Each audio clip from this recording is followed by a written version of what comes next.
Ambalma actuel media filɛbagaw Mali kɔnɔ Mali kɔ kan an ka foli baw ye aw bisimila aw ka don kibaru kɛnɛ kan.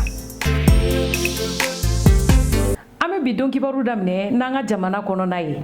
Farafina jɛkulu min bɛ tilebiyan fan fɛ olu ye tasibila kɛ ka kɛɲɛ ni walejugu min taara banbagacimaw ninnu fɛ ka Mali sɛgɛrɛ. Kunu tarata septembre kalo tile 17 san 2028. An bɛ taa dafɛ jamanaw na Turki lasigiden min b'an fɛ ni o tɔgɔ Efe Seylan ale kɔni ye a ka dusumankasi jira ka kɛɲɛ ni wale cɛjugu min taara ka Mali sɛgɛrɛ banbagacimɔgɔ ninnu fɛ. A y'a jira fana k'a fɔ ko fɛn min ye Turki jamana ye u bɛ Mali dɛmɛ fo ka se a dan na ka ni mɔgɔ jugu ninnu kɛlɛ ka bɔ an ka jamana kɔnɔ.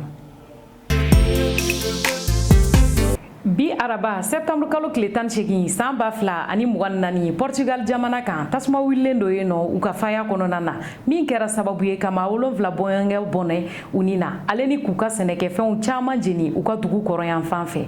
O tasuma wuli in kɛra sababu ye ka funteni ale ni fiɲɛ kalaman cari Portugal a n'a dafɛ dugu caman na.